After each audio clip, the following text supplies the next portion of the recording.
qualifying for the Eastern Clash like SPT has. But the fact is, Nut have actually been performing pretty well here, especially Fei, the most experienced player on the team. But they are sitting in a solid third place, well, tied third place with the China champions Challenge CE. So if they are going to be able to achieve a single point, then they will move themselves up a little bit. If they're able to achieve 2 points, then they are 3 points, then they will move up tied with KT. But KT once again do have a game still to play today. But here are SPT. They would love to pick up a couple more points here to move themselves back into that top position that they so desperately want. Absolutely. Are TeamNut and SPT currently tied in points? No, TeamNut is 1 point behind SPT. Okay. If SPT win this, they will move into a solo first place. If TeamNut win this, they will move into a tied first place with KT. All right, gotcha. Gotcha. All right, so SPT, they need to win this if they basically want to make a big step towards catching up to KT, who are currently sitting at the pole position of the league here. And we see Misaka locked in as the key player for SPT. And Misaka, man, he's an interesting player to talk about right now. Once labeled as a genius in the Chinese scene, you know, one of the strongest players, tank players in the world. Similar to the rest of his team, they have fallen from grace just a little bit. The SPT that we know does no longer exist. Ever since the departure of legendary Zhang Zhao, the team just looks to find its older form, its older glory. And neither Molly nor Lucky, who came over from the One, have been able to do so. And they haven't been able to help and restore that former glory. Yeah, they have a lot of recovery time to make happen here. But overall, it's still a fair amount of they still have a fair amount of potential to do so. But TeamNut, like you said, they probably have a lot of pressure off their back here.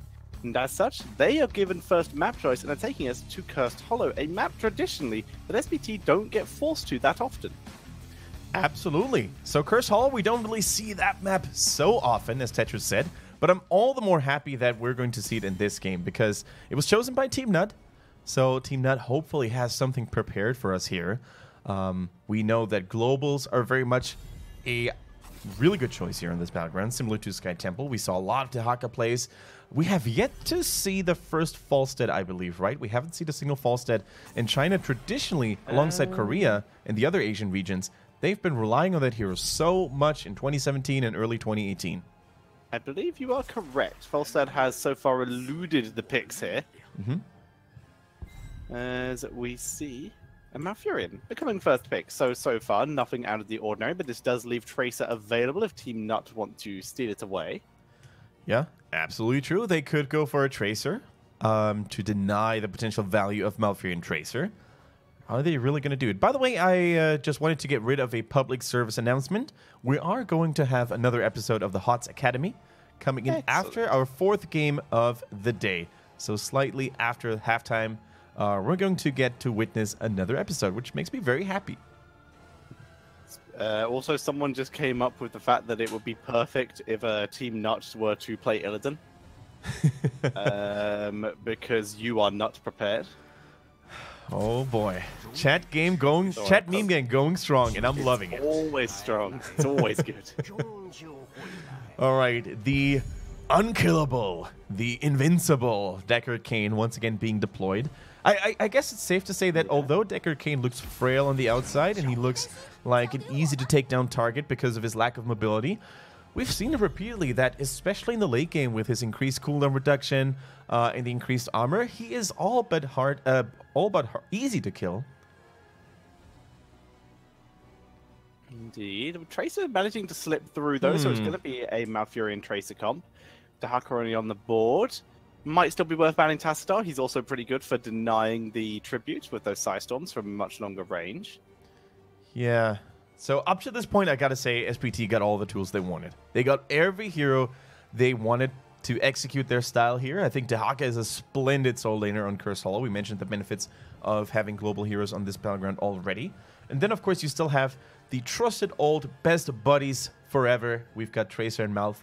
They could even squeeze in a Tacitor in there. We know that SPT has played a lot of Tacitor when it was, you know, the prime. And even after Tacitor has, you know, fallen from grace and hasn't really been as top tier anymore, they still played it a lot because of Soap being just such a diverse and flexible player. Like, he plays melee flex, and he also sometimes goes for the additional second support. But with Dehaka already picked, I don't think we're going to see that necessarily from Soap, because who else would then play Dehaka? LDC. LDC, maybe? But LDC would play the Tacitor, I would argue, whereas True, Dehaka true. would be played by Good Soap, point. if that is how that would work. Although that always frightens me a little bit, because you would pit a player of LDC's caliber on a quote-unquote unimpactful hero like Tacitor. No, don't get me wrong, Tacitor can very well be impactful, but not as flashy, not as threatening as some of other LDC's heroes. To be fair, that is the case for most regions. We saw a fairly long amount of time where you had Schwimpy being forced True. onto Tassadar, and that's mind-blowing, the fact that that is a thing that happens, but if sometimes the draft calls for that. So we're seeing the Blaze being brought out here. Okay.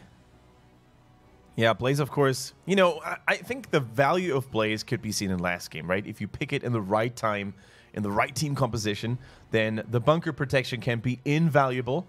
And the same could be said here about the Tracer, right? There's hardly any tool as annoying to a Tracer player as the bunker. When you drop that pulse bomb, when you're just about to get that execution only for the target to escape, and you basically get a taste of your own medicine, because let's face it, Tracers are very hard to kill, and is thus, you know, very frustrating and annoying to play against.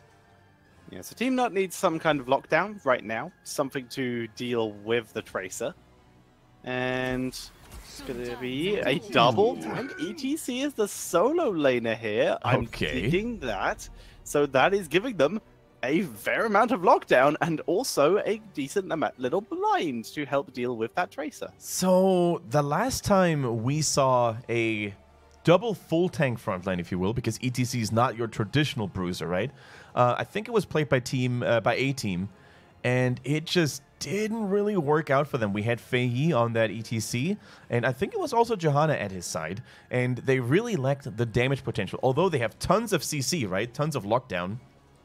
It's all a question of whether they can actually use that lockdown to good effect. It was actually TeamNut that played this, not the A Team. It was TeamNut. Never mind. And it lost. But they did also run an Ariel Jaina comp in that same composition. All right. So they played it against the A Team and lost. No. They played against CE and lost. They have not yet played. There we go. So yes, there we go. So it was in fact Fei Yi who played it, right? So it was TeamNut. You're totally right. You're correct. So the question is now, is ETC going to play as a global counterpart for the Dehaka, right? You go for stage dive, and after level 10, you're always going to be able to follow Dehaka wherever he goes with a global. I think that is probably the most likely course of action there. I can understand that, but for now, they still need some damage. They have a fair amount of crowd control already. Phoenix is taken by SPT. He would have been quite high up on the priorities. It's a double auto attackers though, so depending on how saucy they're being, into the Johanna. We sometimes argue it, but we sometimes argue against it. But I can see this being a pretty decent Cassia comp. Yes, I think so too. I think Cassia will have a pretty good time as long as she doesn't get melted by the Purification Salvo and the Tracer Pulse Bump. But, you know, I think with the Decker Cane and the protection by Johanna, you know, she also offers the blinds to really cripple the enemy team's assassins a little more. I think Cassia could work out, and don't forget about the blind synergy as well, you know. Johanna's blinds count towards Cassia's bonus damage as well, but they go for the Greymane instead. So more explosiveness, more burst damage as well. And what do you think about it, man? It gives them a little bit more wave clearing camp potential, seeing as ETC as a solo laner is great in terms of very slow pushing a lane. Not so great in terms of grabbing mercenaries at the early stages of the game. Greymane makes up for this weakness, which I quite dig, whereas Cassia would not have. I think it's a macro pick as opposed to a micro pick in terms of game logic, and I kind of dig it. It's still decent burst follow-up for a Phoenix or Tracer dive, so I accept it.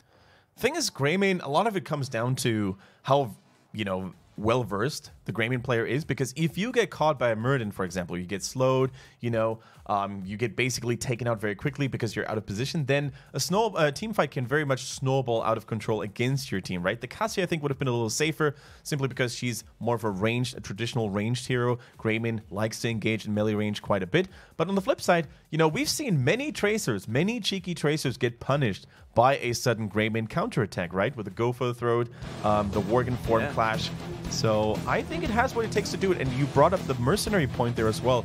Really good point to keep in mind of. Mercenaries can be game deciding on Cursed Hollow. As we are heading into game number 1 of our second series of the day, and spawning on the left-hand side of Cursed Hollow, it's TeamNut with No on Hanzo, FS on Johanna, Faye on ETC, Oasis on the Greymane, and Atui is playing on the Decade K. And their opponents this time around is none other than the super perfect team. SPT in the red colors with Lucky on that Phoenix. Melody C is playing Tracer. Misaka is on that Murden. Soap on the Melee Bruiser on the Dehaka, and ZZH on the Malfurion. And I kind of like the fact that ZZH went for the Malfurion again. I didn't like his Decker Cane necessarily too much. We saw a couple of potions that didn't really connect. We saw him arrive to the battle a little bit too late every now and then. So as we touched upon you know, earlier, I can't wait to see next week with a new patch and Rhaegar buffs, because that is definitely going to be more up his alley. But on the Malfurion, he should feel comfortable enough though. Looking forward to seeing it myself, as No gets engaged upon immediate Stormbolt. He's near enough to a tower, though, to make a cool front flip to freedom. Very barely, though. Look at all these potions. Already pre-set up for Greymane and Johanna to just hold this lane. As Faye is going to be beginning to hold bot lane. He's going to struggle. There's no doubt about that versus the Tracer Malfurion. He's there to make sure the lane doesn't super get wrecked. It's going to die. At least the towers will, but he can maybe protect the fort long enough for the objectives to start going in their favor. And that is one of the big issues if you run an ETC in the solo lane, right? While his tankiness is superb, right? His wave clear is not. He only has the face melt to keep minions at bay. He could use a power slide, but if you do that too often, you're going to get out of mana very soon. And you also lose precious cooldowns that you could otherwise use for, let's say, roaming, ganking, and so on and so forth. Soap already rotating all the way down to the bottom. Looks like Tracer is now on mercenary duty. I like that swap. The lane swap to delay. It was kind of weird for me that Dehaka was in the mid lane in the first place due to his global potential, but he finally does rotate down, like you said, after Tracer's already gained a little bit of tower damage and advantage. 4-man in the mid lane looking for Lucky, but he's teleporting away. Just dodges the Scroll of Sealing as well. In the meantime, Muradin, he's going to rotate down to the mid lane as well. Looks like he might try and give his team a 4v4 here as a attempted counter. It's going to be a 5v4 in fact as Dehaka tunnels in, looking for No, but he tunnels over. The body blocks No, as No gets dragged from over the wall for good measure. And see you, No. But Soap takes a lot of damage, but it's not enough to take him out. Mercenaries will kill the tower, but that is first blood picked up by Super Perfect. That was cookie cutter clean. You baited the early jump by Hanzo, and then Murden jumped right after him. The dwarf says no. Body blocked Hanzo there to his own demise, and even the cheeky tongue over the wall, I don't think it was even needed, but it looked fine, that's for sure. SPT turning on the heat already in the early stages of the game with spectacular gangs. Now, while it didn't really give him a lot of value in terms of overall experience, right? It's still early into the game and Hanzo's already back. It was a good statement, you know, and it gives your team a whole lot of confidence if your tanks know what they're doing, if you land those abilities. And look at those mercenaries as well, Dehaka trying to delay the ETC for as long as possible. It's cool to see for the moment, but ETC is just doing as best as he can. He's gone for those loudspeakers. Will likely be going for maybe Pinball Wizard if he wants the quick wave clear, or the Echo Pedal if he wants the efficient wave clear. As Atui starts the channel, but backs up as he sees a couple people rotating. Dehaka still has global, ETC doesn't, so it looks like TeamNut are maybe committing to a delay on this as opposed to a capture on this. Yeah, you brought up a really solid point, right? If ETC wants to go for that stage dive play, which I think we're going to see later on, then the extra damage coming in on the W here at level 7 is definitely going to help out. The Pinball Wizard can definitely be a good burst tool. So Soap now in trouble, uses the essence to heal though. There goes the Tracer going in deep for Artosis. Almost sent Artosis the Oasis there. I didn't know Artosis was a Heroes Pro, man. Do you remember the days when Artosis would actually cast her favorite game? Oh, those were the days. I do. He still does cast, just not our favorite game. Just a really good game. As Lucky burns down the minions as fast as he can. Just actually a little bit slower as he is using the rapid fire, but he's still clearing the lane with relative ease. The Phoenix solo lane is still pretty cool to see. I always do enjoy it. Yeah, really cool to see indeed. Now, let's see. Soap is back in the bottom lane. Took him a little while to get there, but ETC, you know, as good as he is, he's not the scariest of split pusher due to his limited wave clear. His auto attacks hit pretty hard, though, so you should never underestimate those. He does go for the pinball wizard, indeed, as we mentioned, and that is a really good talent, or is going to be a really good talent later on, because the additional burst damage after you use your face melt on a power lit target is going to be very useful against low HP targets like the Phoenix, like the Tracer. The extra amount of burst damage can really make or break a team fight sometimes. So Oasis, just grabbing a potion here. Very slow play. We are seeing the Pinball Wizard, by the way, not going for the Echo Pedal, so he's going for the burst wave clear as opposed to the longer wave clear, but the more mana efficient wave clear, and also the more escape friendly wave clear in the form of the Echo Pedal. FS picking up potions, keeping himself nice and topped up as both teams just continuing to soak. The question is, will Soap try to tunnel, and will Fei try and delay him with a face melt? Yeah, I think so too. Like when Dehaka wants to use his global there to help his teammates around the tribute, then he needs to do so hidden from the vision of ETC because he can interrupt those Dehaka tunnels with either his Q or his W. Look at No, though. Once again on the Hanzo, so much pressure. Misaka, so much damage as well, but the Atui ends up falling here on that Deck Hurricane, and they're just going to collect one after the other here. Not enough pressure without the ETC. They really needed another frontline, and that is the problem, right? We saw that last time they went for this Johanna ETC as well, Tetcher. Without the ETC, there is not a whole lot of disengage they have. No CC, only Johanna. And before level 10, there's only so much she can do. Yeah, Stage Dive will change this, but unfortunately, in the meantime, SPT, they are masters of capitalizing on advantages, and that's exactly what they're going to do, grabbing a boss here. They are going to miss XP in bot lane. It's exactly what ETC's trying to do with his quick wave clear using that Pinball Wizard. But, and counter boss, this is a very brave play coming in from TeamNut. Yeah, especially since Hanzo arrived so late, right? And he's taken a lot of damage from that root, actually. No, Misaka is not brave enough to do this, no. Misaka is absolutely brave enough to do this. He does not manage it, though. He might get punished. Boss done! Misaka gets wrecked! Why, comes the isolation, though, onto Decade in the background. Tranquility is blocked. This is a 9 versus 10 fight, as Melody is doing a lot of damage. Level 10 is so close for TeamNut here. Soap is forced to back up. Faye not able to land a summon to Melody C, and as such, Melody C drops some counter damage. Soap from behind. Oasis looking for the Jukes, trying to dodge the tongue. Tongue lands, and as such, Oasis will fall. Here comes the salvo for good measure. Only onto No, though, but with now heroics available, this is a 3 versus 4 right now. Could have been a 4 versus 4 if Johanna had come in from above, but it was not worth the risk of the isolation. So I think the reasoning and the thought process from Misaka was that they would turn level 10 just in the nick of time, and then he would have had the avatar available, which would have definitely bought him more time to survive. But even with his sacrifice, his teammates were able to clean up Hanzo's arrows coming through, but the Bless Shield, it's missing just so shortly from SPT. And I think if Misaka doesn't interrupt this, there we go. They're not going to have the curse. Look at Lucky, though. He is out of luck for this one. The fights are all over the place now, and I think TeamNut is going to do this. Don't auto. Nicely done. As Atui doesn't do any extra damage to Misaka, who is really struggling in this game. The sleep buys them the time for the channel. This boss will go down. Both teams able to take a 4 with that boss attempt and the kills they got from it. TeamNut managed to pick up their first tribute, mostly even up the XP. They're back in it. They're absolutely back in it, and I would sacrifice a stay a while and listen to deny a curse all day, every day, Tetcher. Now, Fei getting assaulted by 3 members of Team SPT, but he's escaping it easily. You can't make, there we go, Fei sweat that easily. Now, we do have heroic abilities ready for the next team fight on both sides. The next curse will spawn in the top half, which favors SPT just a little bit here, I would say, in terms of positioning. So let's see who's going to make it out there first. The Bruiser Camp pushing in tribute in the top lane near ETC, so he might not get too much value out of his global.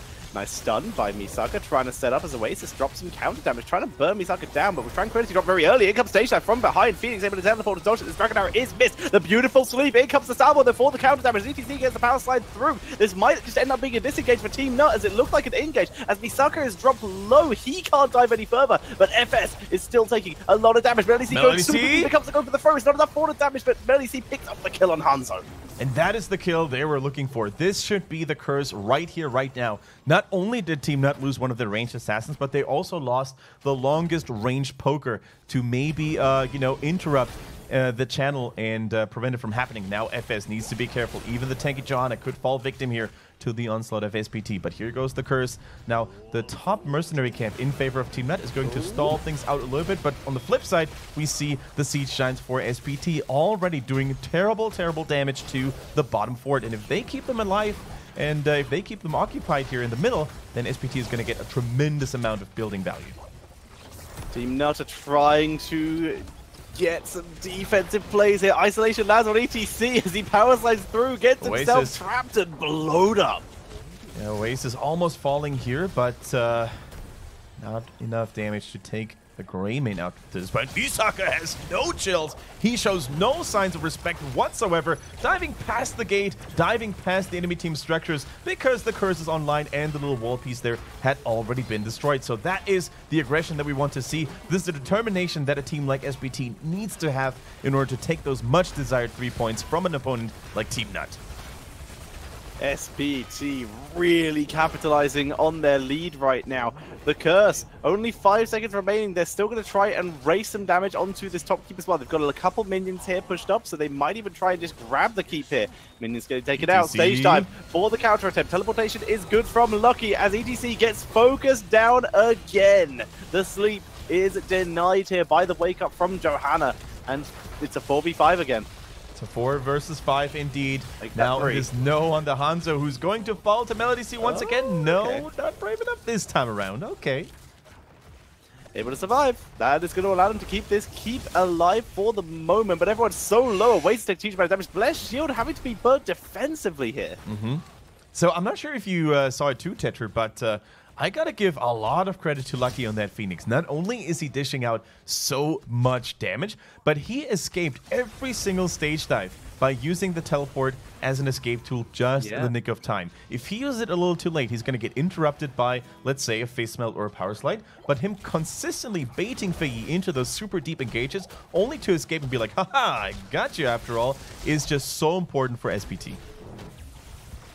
Here we are seeing the boss getting burned down once again. SPT capitalizing, but the trade happening a second time. This time not actually win the race, but this keep is being burned down by the Siege Giants very quickly. ETC choosing not to stage dive it to try and use his global there. It's a fairly long cooldown, but this does mean this keep is going to be a little weaker, and as such, the boss will probably go through it, especially with the rest of SPT pushing. And Greymane is taking an incredibly risky play that I really don't think is going to pull off, because this might happen here. Face melt for the peel attempt. No's dead. See you know. Faye might die as well. Face melt keeps himself alive for the moment, but now once again, guess what? This is familiar. It's a 4v5. Yeah, and Tetra, I think if they get staggered deaths now, because No is no longer with the team, right? They no longer have some of the strongest anti-boss damage. I think this could be the core, actually. Misaka is like a pit bull. He's not letting go. Fei, that would have been a good angle for a mosh pit, but guess what? He went stage dive. After all, the boss is already on the core. Still no Hanzo. 10 seconds until he's back. The Tranquility has been used, so it's the stage dive, and they're making a strong claim to go for that core. Tracer dodges the power slide. As such, the damage from Tracer still is at full. Down goes Deckard here as FS is trying to drop any defense, but look at the health bars of SPT. The only one really in danger is Melody C, and he is in a great position. Finally, a power slide lands onto him with the Pinball Wizard, but in the meantime, the core is dying, and that is GG. SPT takes game number 1 versus TeamNut. Yeah, and that's how you dismantle your opponents in 13 minutes on Cursed Hollow, one of the largest maps in the map pool. And